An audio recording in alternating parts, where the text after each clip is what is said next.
सभापति जी, किसान vote bank नहीं है, हमारे लिए तो किसान भगवान है। किसान की सेवा हमारे लिए भगवान की पूजा है और वो मानकर ही हम आगे व्यवहार करेंगे, क्योंकि किसान हमारे लिए केवल इंसान नहीं है, अन्नदाता मतलब जीवन दाता। भारतीय छेड़ते नहीं है, लेकिन अगर कोई छेड़ दे तो फिर छोड़ते भी नहीं। रही भावना जैसी प्रभु मूरत देखी सुनते ऐसी। मैं निवेदन कर रहा था कि पुरानी सरकारों की, कांग्रेस की सरकारों की प्राथमिकताएं गलत थी। यह सरकार भारतीय जनता पार्टी की, एनडीए की। हमने लगातार प्रयत्न किया, उत्पादन की बात हो रही थी। आज मैं बताना चाहता हूं, इन अच्छे प्रयत्नों के कारण सिंचाई की हमने उत्तम बीजों का,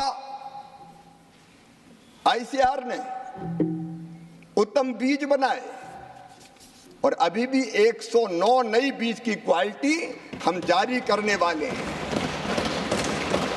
क्योंकि उपज अगर बढ़ाना है तो अच्छे बीज चाहिए, जलवायु अनुकूल जीव चाहिए, बेहतर सिंचाई चाहिए, अच्छा आदान चाहिए।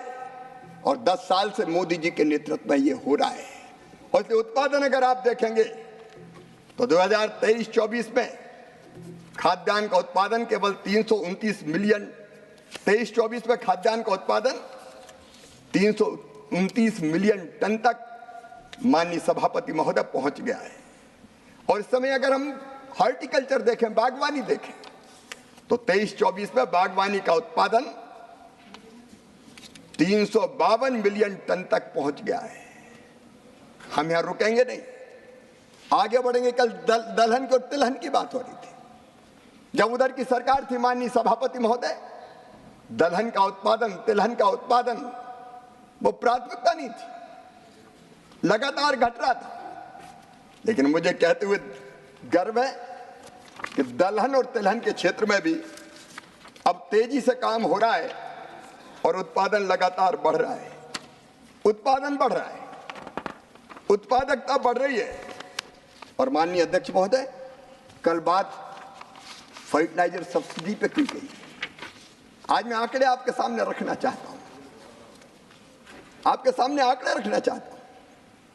जब उधर की सरकार थी तब माननीय अध्यक्ष महोदय 13-14 में, माननीय सभापति महोदय 13-14 में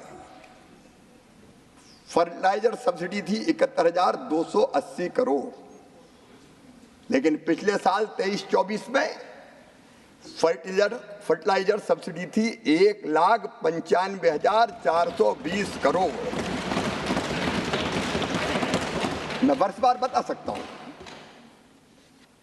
18-19 में 73,435 करोड़। और इस साल कह रहे थे, वर्षवार मेरे पास आंकड़े हैं कि घटा दी गई है। आज मैं कहना चाहता हूं, माननीय सभापति महोदय, फर्टिलाइजर की सब्सिडी में जितना पैसा लगता है सरकार व्यवस्था करती है। बजट के प्रावधान के अलावा भी अतिरिक्त राशि देनी पड़ती तो दी जाती है।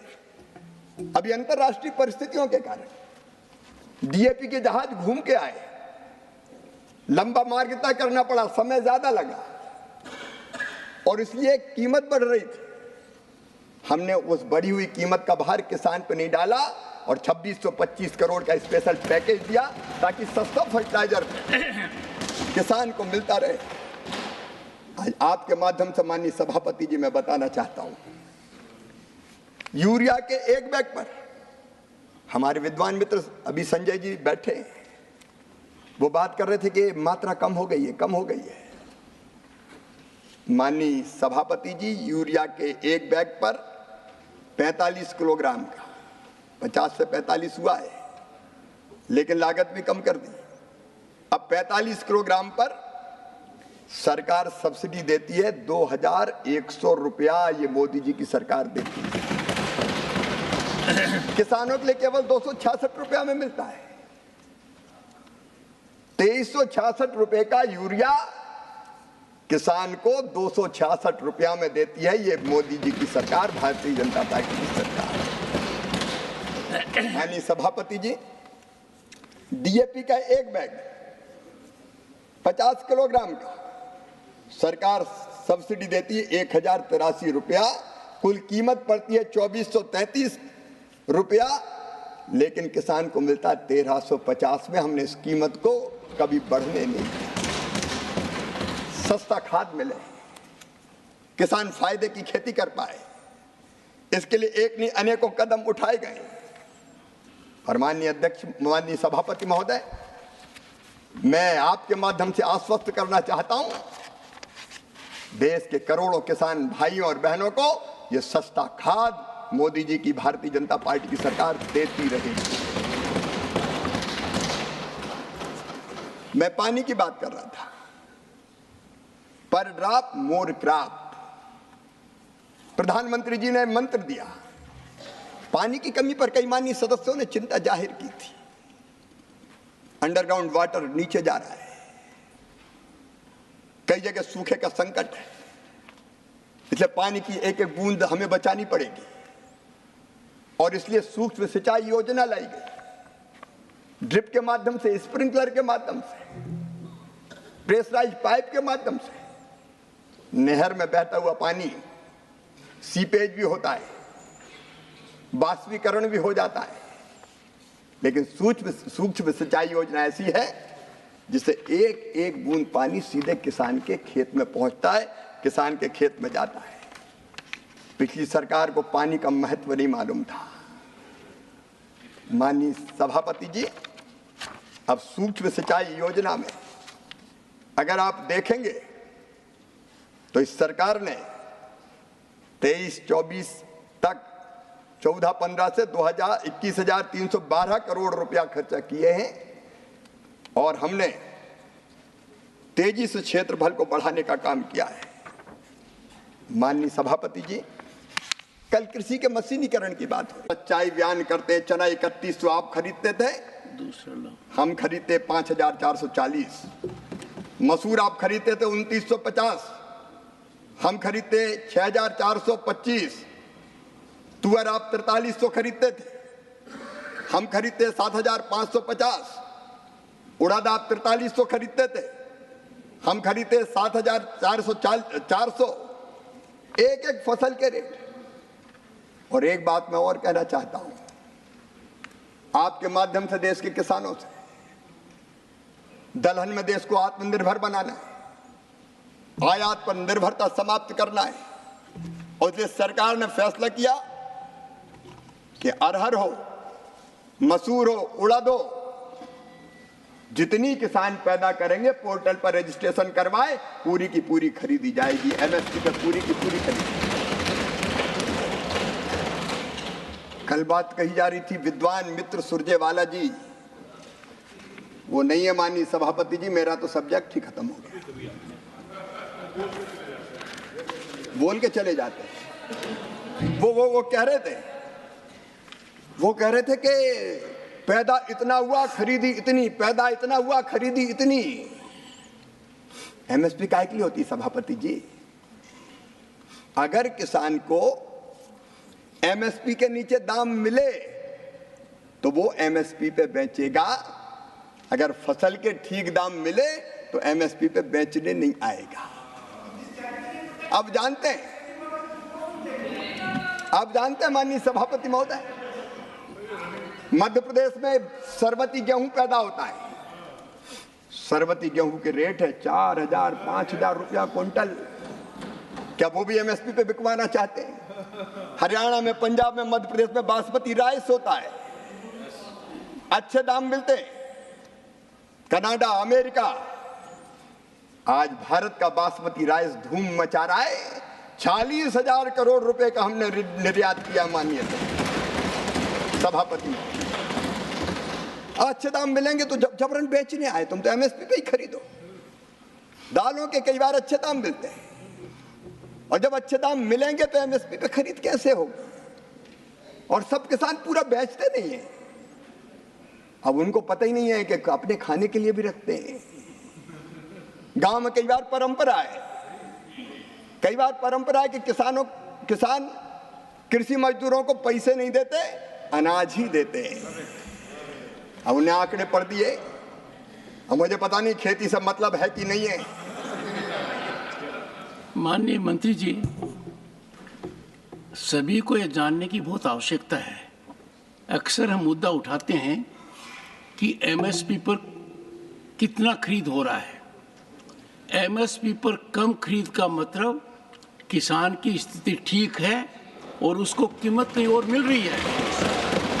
तो आज के दिन सदन की आज के दिन मेरी बात सुनिए, आज के दिन आवश्यकता है कि हम किसान की समस्या को सही दृष्टि में समझें। किसान एमएसपी का फायदा उठाना चाहता है जब वो जानता है कि मैं मार्केट में जाता हूं तो मुझे वो कीमत नहीं मिल रही है।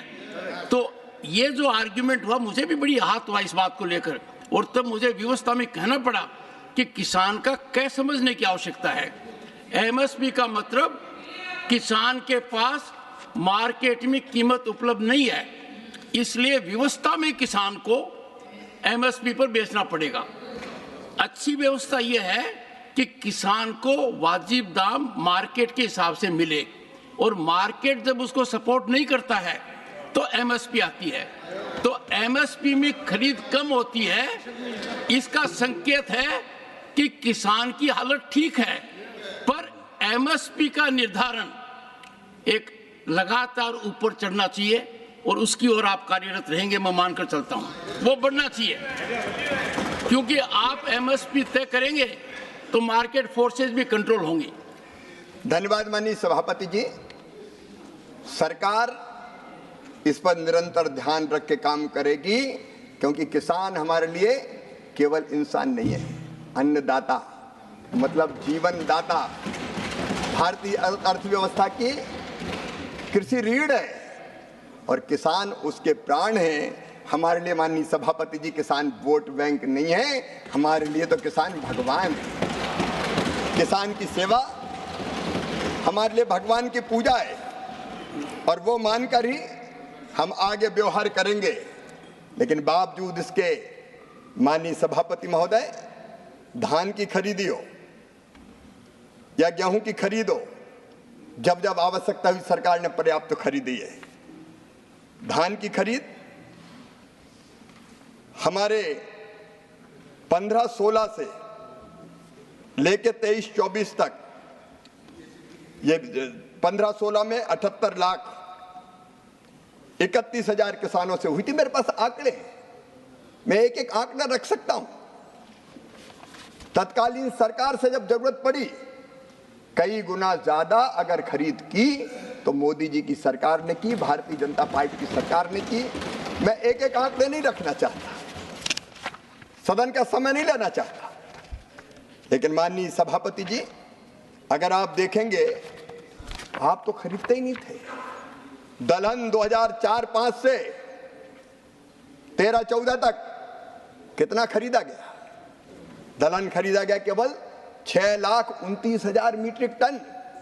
लेकिन यह सरकार है जिसने 14-15 से 23-24 तक 1,70,00,000 मीट्रिक टन दलहन खरीदा। जब किसान को जरूरत पड़ी, हम पीछे नहीं हटे। हम ना तो पीछे हटे और ना किसान कल्याण में पीछे हटेंगे। माननीय सभापति जी, आज मैं आपके माध्यम से आश्वस्त करना चाहता हूं, ये सरकार किसानों को निरंतर समर्थन देना जारी रखेगी, मूल्य ठीक मिले, इसके लिए मोदी सरकार प्रतिबद्ध है, संकल्पबद्ध है। माननीय सभापति जी, क्रेडिट की, कर्ज की बात हो रही थी। मैं अभी बात कर रहा था प्रारंभ में, सकनी, चौपड़, ठगी, ये कर्ज की बात करते हैं अपने घोषणा पत्रों में, केंद्र के और राज्य के। एक बार नहीं, अनेकों बार का। जैसे ही हम सरकार में आएंगे, सारे कर्जे माफ कर दिए जाएंगे। मध्य प्रदेश, छत्तीसगढ़, राजस्थान, इनके नेता गए थे, सभाओं में गिनती गिनते थे, 2 लाख तक के कर्जे माफ 10 दिन के अंदर।